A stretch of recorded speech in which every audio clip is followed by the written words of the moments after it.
Et on se retrouve actuellement sur le BTC face au dollar qui se monte encore une fois extrêmement bullish. Et vous le savez, notre target, ce sont quand même déjà les 48 000 dollars. On va en parler durant cette vidéo, montrer le décompte. Et vous le savez, pour le moment, tout se passe très bien. On a eu, rappelez-vous, cette analyse il y a de ça maintenant presque 2 jours. J'ai pris une journée de pause et ça m'a fait tellement du bien. Batterie rechargée. Et maintenant, il faut de nouveau se préparer à avoir au moins 3 vidéos par jour. C'est-à-dire qu'on repart le 7 janvier d'année 2021 et on voyait les extractions vers le haut comme toujours ici. Et clairement, à ce moment-là, on était aux 37 252 dollars. Et actuellement, au moment où je vous parle, on est à 42 000 ou en tout cas on a presque été chopé les 42 000 sur Coinbase. Je précise, on est maintenant dans le développement de cette orange, on l'a pas fini et donc du coup ce qu'on va faire durant cette vidéo, c'est le sous-décompte et voir l'extraction encore et toujours de ce fameux BTC pour aller retrouver l'objectif de la orange. Après on va travailler la 4, la 5 en blanche, la rouge, etc. Bref, ça c'est des degrés beaucoup plus grands qui eux vont beaucoup plus haut, mais on en parlera finalement quand on développera petit à petit de manière quotidienne ensemble le BTC. Malgré tout, tout ça va être vu et analysé après l'intro et après let's go. Et c'est parti, on se retrouve sur le BTC face au dollar qu'on va analyser, mais juste avant, il y a eu l'intro et comme toujours, ne change pas, on doit faire les remerciements aux personnes qui font des donations, c'est grâce à elles que la chaîne est aussi endurante, ça fait déjà 3 ans et on va sur notre 4e année ensemble, donc merci à tous. Vous le savez, quand vous faites une donation, premièrement, c'est pour récompenser tout cet aspect chronophage que prend l'analyse en elle-même, également l'enregistrement de vidéos, l'upload sur Internet, bref, tout ça, la pédagogie, les traites d'apporter, bref, tout ça. Si vous voulez faire un petit tip, c'est-à-dire un petit pourboire en vous disant, oui, même il m'a fait gagner peut-être un peu de sous, du coup, je vais lui donner un petit retour parce que sans lui, j'aurais peut-être pas ouvert ce trade, mais vous pouvez le faire, bien entendu, c'est pas interdit. Merci à vous tous. Malgré tout, c'est vrai que quand vous faites une donation, ça fonctionne par palier et vers les premiers paliers de donation, je rappelle que je vous envoie en contrepartie pour vous remercier de votre geste toutes les règles d'Elliott en français. Je rappelle également, j'ai écrit ce PDF de manière très concise pour que oui, vous lisiez premièrement tout et ensuite que vous appreniez réellement tout parce que chaque ligne veut dire quelque chose d'important. Ce n'est pas du blabla, du froufrou en 400 pages. J'aurais pu faire semblant pour faire joli, pour flatter, pour dire waouh, une donation et je reçois 500 pages. Non, l'objectif, c'est au contraire de ne pas aller à droite, à gauche, mais d'aller à l'essentiel, que vous appreniez réellement et que vous ne vous retrouviez pas avec un PDF de 400 pages comme dit, que vous lisiez pas tout et que vous appreniez finalement pas grand-chose. Ici, l'objectif, c'est pédagogique et on avance. Donc, premièrement, tout a été dit, maintenant, merci, etc. Intro faite, on part enfin dans le vif du sujet. Pour ma part, la hausse n'est absolument pas finie, on doit continuer à monter. Et oui, ça pump, mais ça, voilà, c'est caractéristique d'un bull run, d'accord? Alors, c'est comme ça. Le piège, bien entendu, pour les investisseurs, alors je parle un peu d'investissement, j'avais pas prévu, mais comme je le dis, mes vidéos c'est spontané, j'ai aucun texte et je sais même pas ce que je vais dire durant la vidéo, je dis juste le résultat que j'ai et si j'ai envie de parler d'autre chose, je parle d'autre chose. Donc les investisseurs, je rappelle, le piège pour vous extrême c'est quoi? C'est en fait que ça monte, vous allez attendre un retracement pour rentrer et en fait il va peut-être jamais arriver. Je rappelle du coup, est-ce qu'on achète à 100% à un moment donné? Non, d'accord, on n'achète pas en se disant voilà, du coup comme CMA a dit qu'il y aura peut-être pas de retracement, on achète au prix où on est maintenant à 40 060 dollars à 100%. Je donne un exemple, vous avez 10 000 euros de capital à mettre dans les crypto-monnaies, plus précisément dans le BTC, hop, j'achète en ce jour X, on va dire aujourd'hui le 9 janvier, et c'est parti, jamais mes 10 000. Non, faux, ça c'est également mauvais, d'accord? Vous devez acheter par palier de temps. En tout cas, c'est ce que je préconise, c'est vraiment le plus mature, ça vous permet non pas de, comme CMA dit, son plan dit, non, on s'en fout de ce que je dis et ce que mon plan dit. Ça c'est important, ça c'est pour le trading, c'est pour mettre de stop loss, des take profit partiel, des points d'entrée. Ça n'a rien à voir avec l'investissement. L'investissement, vous allez acheter par palier. Parce que si CMA, le fameux petit CMA qui parle là maintenant avec vous, il se trompe et qu'en fait on ne fait pas que monter et qu'après il y a un petit crash qui va retourner aux 16 000, qu'est-ce qu'on en sait? Je préfère le dire. La boule de cristal, je ne l'ai pas. C'est toute honnêteté que je le dis. Je montre des méthodologies de trading qui permettent normalement de gagner de l'argent. Mais c'est-à-dire que je ne dis pas que je lis l'avenir. Ça, c'est une chose, d'accord? Donc, si le plan de trading pour un trader, du coup, se fait invalider, c'est pas grave, histoire de avec son stop loss. Mais la personne qui aura acheté à 100% à 40 000 et puis après, dans 2 jours, se retrouve à 16 000, quoi? Ça fait mal au cœur, d'accord? Donc elle va se retrouver avec un divisé par 2, même plus. Donc non, on achète par palier de temps. On fait avec également le prix du BTC quand on rentre. Malheureusement, vous n'êtes pas rentré dans le BTC il y a de ça 2 ans, quand il était aux alentours des 6 000, 3 000. Non, vous rentrez avec ce que vous avez maintenant devant les yeux. Vous avez entendu peut-être récemment parler du BTC. Donc vous voulez rentrer maintenant et vous faites avec le marché que vous avez. Désolé, on n'est plus à 3 000 dollars. C'est comme ça. Et vous rentrez par palier, d'accord? De toute façon, les perspectives haussières pour le BTC sont assez impressionnantes. On devrait au moins atteindre les 120 000 dollars selon moi, et peut-être même les dépasser si les extensions continuent à s'affirmer comme on est en train de le faire. Malgré tout, voilà, achat par palier de temps, ça c'est important. Malgré tout, ceux également qui veulent plus de précision, parce qu'il y a plusieurs profils d'investissement selon votre profil personnel et également les actifs que vous avez. Est-ce que vous avez des actifs divers et variés ou pas du tout? Il n'y a que la crypto dans votre vie et que le BTC dans votre vie. Alors c'est des profils différents et des manières de faire différemment. J'ai fait des vidéos spécialisées juste sur le sujet de l'investissement et c'est toutes mes vidéos où eh bien, il y a une Lamborghini. Donc, vous allez sur la dernière vidéo dans ma liste de vidéos YouTube et vous regardez où il y a une petite Lamborghini orange-rouge et vous cliquez dessus et vous aurez toutes les infos par rapport à tous les profils, etc. Malgré tout, maintenant, enfin, on part dans le trading, je sais pas. J'ai voulu, là, spontanément parler d'investissement, c'est fait. Voilà, bon, c'est réglé, c'est rapide. C'est-à-dire que maintenant, tout ce qui va être dit, c'est plus pour les investisseurs. D'accord ? Vous pouvez être curieux et écouter si vous êtes un investisseur, mais là, c'est que pour les traders. C'est-à-dire que, bon, on continue à monter et, je rappelle tout de même, l'objectif. Et d'ailleurs, je vais retirer les autres degrés. Les autres degrés, on n'en parlera pas aujourd'hui. Je crois que je vais rester vraiment sur du tout petit degré, c'est-à-dire ce qui est en orange et ce qui sous-divise même l'orange. Donc, je mets les degrés supérieurs de retrait. Vous voyez ici, je les mets en shadow. Hop, je retire le petite sélection et c'est parti. Donc, les autres degrés, on n'en parlera pas. On parle surtout, en fait, de ces oranges-ci. Vous les voyez ici à l'écran. Pour le moment, on a fait une grande 1, un retracement de 2. Retracement de 2 qui, je le rappelle, a été très correct, c'est-à-dire il a été chercher les 50, 61,8% de Fibonacci. Donc, c'est nickel. C'est une 2 tout à fait statistique. Donc, vous voyez ici, une 2 en orange. On va chercher entre les 50 et 61,8. Parfait. C'est propre. Il n'y a pas... statistiquement, c'est ce qu'il faut retrouver. D'accord ? Une 50, 61,8 pour une 2. Par après, du coup, on doit attendre normalement l'objectif de 3. L'objectif de 3, même si maintenant, il y a parfois des petites bougies rouges qui, pour le moment, ne sont même pas encore confirmées en tant que rouges, étant donné qu'on a encore 13 heures de développement pour clôturer la bougie. Donc, pour le moment, peu importe. Mais même s'il y a des petites bougies rouges, ça n'annule pas la tendance haussière, d'accord ? Attention. Ce qu'il faut voir maintenant, c'est l'objectif de 3 minimum. Et l'objectif de 3 minimum, ce sont les 161,8% de Fibonacci statistique. C'est-à-dire que le 3, je l'ai placé ici à 48 568 $. Donc, je m'attends à un BTC d'ici peu de temps à minimum ce prix-là, d'accord ? En tout cas, dans le plan de trading installé. Donc, on continue à tenir son trade, que vous ayez des trades plus anciens ou pas, au moins jusqu'à ce prix-là. Pour ces sous-vagues-là, à vous de voir comment vous allez placer votre TP, etc. par rapport à cela, parce qu'il y a des très anciens trades, bien entendu. Et normalement, là, c'est un déplacement de son stop loss qui sera devenu un stop profit petit à petit dans le vert, selon les niveaux de support importants. D'accord ? À vous de voir, bien entendu. Je ne vais pas aujourd'hui m'attarder là-dessus. Peut-être que je vais m'attarder là-dessus pour les plus anciens trades dans la vidéo de ce soir, ou je ne sais pas, ou plus tard. Mais aujourd'hui, pas. Aujourd'hui, je fais vraiment le petit degré. Comme ça, j'ai un espèce de cadre et que je ne vais pas dans tous les côtés. C'est-à-dire que là maintenant j'attends cette hausse, d'accord, pour au moins retrouver ces 3. Je n'oublie pas, et vous n'oubliez pas non plus, que c'est l'objectif minimum. Une 3 peut, s'il y a extension, et même pas extension, s'il y a juste des impulsions un peu plus fortes, eh bien rechercher les 261,8 qui ont déjà nous mené à 61 000 $. Et attention, les 261,8, ça existe. Là, on est peut-être juste en train de faire une grande 1 en fait, et puis un retracement de 2, et puis 3, 4 et 5, et boum, on pète. Je parle dans les sous-décomptes de la orange. Donc attention, on va regarder ensemble, etc., où est-ce qu'on en est, bien entendu. Mais encore une fois, je montre d'abord les scénarios les plus faibles pour qu'on reste les pieds sur terre et qu'on soit sûr en fait de faire un bénéfice. Parce que si on vise d'abord les stats entre guillemets les moins probables, par exemple, on va choper les 423,6. 423,6 est déjà beaucoup plus rare. C'est comme ça que je l'indique. Après, vous allez me dire, mais CMA, on est en bull run là. T'as vu, on fait que des extensions. Je dis pas. Mais moi, je parle avec les stats classiques qui sont historiquement notés. D'accord ? Donc, je sais pas. Je vais pas partir dans les exceptions. Même si c'est vrai, peut-être dans un bull run, on va aller choper tout ça. Alors tant mieux, on gagnera plus de sous que prévu, mais je préfère toujours mettre les stats qu'on rencontre le plus souvent, d'accord ? C'est comme ça et puis c'est pas autrement. C'est-à-dire que non, je vais pas vous dire maintenant, la 3 en orange va à 82 000, d'accord ? Non, peut-être. Et tant mieux. Alors notre long, il nous rapporte plein d'argent, étant donné qu'on aura notre stop loss et ensuite, on aura notre finalement plus stop loss, mais stop profit. Donc tant mieux. Mais n'empêche, je suis obligé, là, maintenant, pour rester les pieds sur terre, de vous indiquer un prix théorique à 48 000. D'accord ? Prix 48 000 à attendre. Là, c'est vraiment l'objectif minimum. C'est-à-dire qu'après, on aura la correction de 4 et puis la 5. Ça, on en parlera plus tard. On en parlera dans cette vidéo, mais plus tard. Je vais surtout m'attarder sur le degré plus petit. Le degré plus petit, il est où ? Il est ici. Comme suit. Et il est en blanc. Alors, je vais mettre maintenant en visible. Hop. Hop. Hop. Voilà, il est en blanc. 1, 2.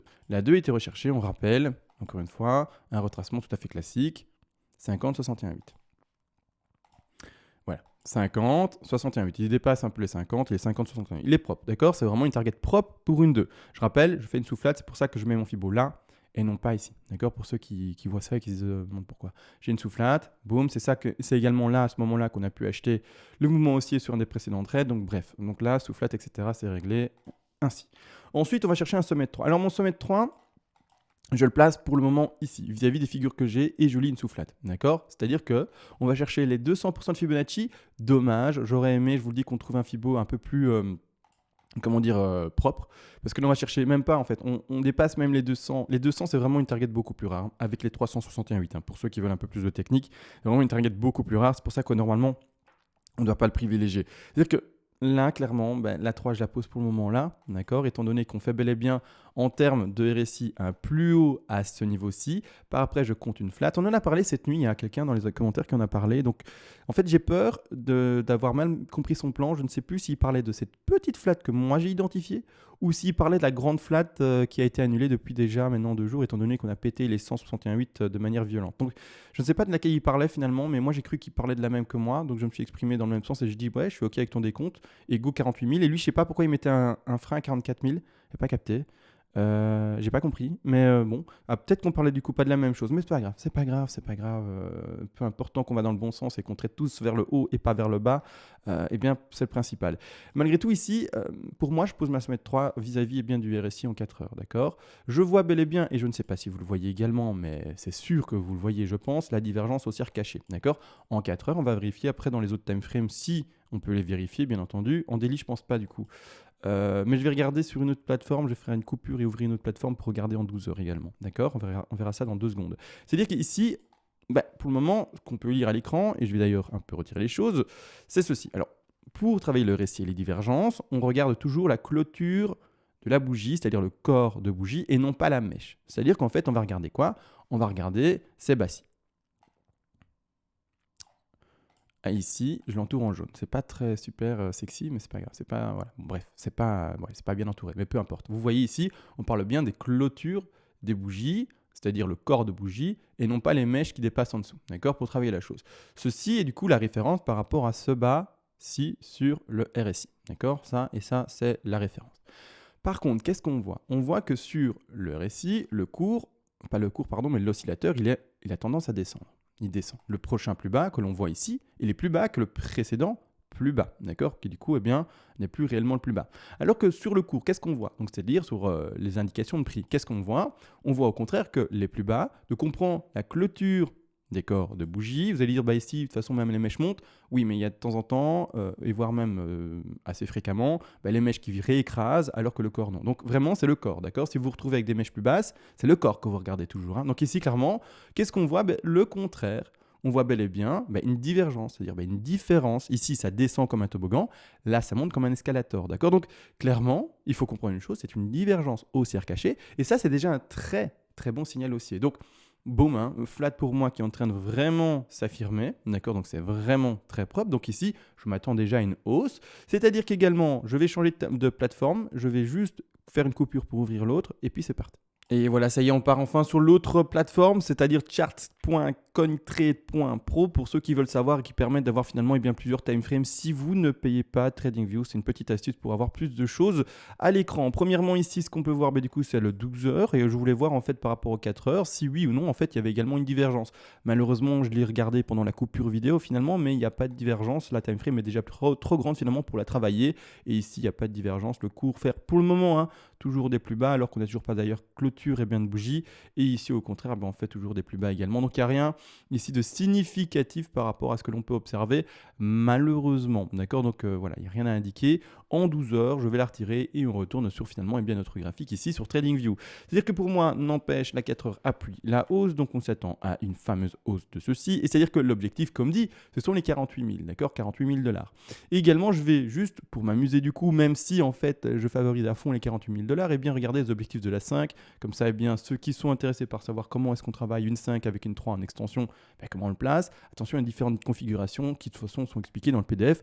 Vous le savez. Mais c'est-à-dire qu'ici, dans ce cas plus précis, on va chercher le bas de 4. Le bas de 4, plus précisément, c'est le nouveau bas de 4 qui est indiqué par la flat. D'accord, c'est pas le plus bas, la profondeur de la figure, c'est vraiment l'extrême fin de la figure en elle-même. Et les objectifs sont comme toujours, les 100, c'est-à-dire ici les 43 344 $, mais ce n'est pas un objectif qu'on privilégie. Ensuite, on a les 161,8 qui sont à 46 192 $. Et pour terminer, on a dans cette 5-ci les 50 694 $. Donc, on a déjà un beau potentiel haussier, rien que déjà dans les sous-vagues. Mais malgré tout, vous le savez, je m'arrête à fond et je m'appuie à fond sur toujours les degrés qui sont un peu plus grands. Et ici, le degré plus grand m'invite tout de même à aller voir un frein normalement aux alentours des 48 500 $. Ça peut péter, il n'y a pas de problème. c'est-à-dire que peut-être que la 3 va en extension, etc. C'est pas la question, mais normalement, l'objectif à privilégier sont les 48 000 comme indiqué. C'est-à-dire qu'en fait, la 5 devrait elle-même en fait dépasser légèrement ses objectifs des 161,8 et elle-même retrouver du coup un frein à cause de le degré beaucoup plus grand. Donc ça, de toute façon, on va l'observer, on va le lire, etc. Ça sera assez amusant, ça sera chouette, bien entendu, de le vivre. Peut-être que ce soir, il y aura une vidéo là-dessus, du coup, on verra.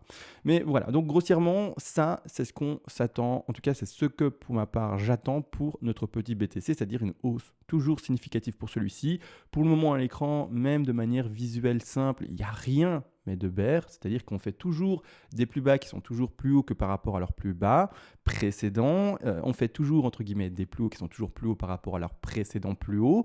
Il n'y a pas du tout, d'après ce qu'on lit pour le moment à l'écran, d'indication bear. D'accord ? Donc pour le moment, le marché est extrêmement bull, même s'il y a une phase de consolidation ici. C'est un peu comme ici, il y a une phase de consolidation, mais après ça pump. D'accord ? C'est un peu la même chose.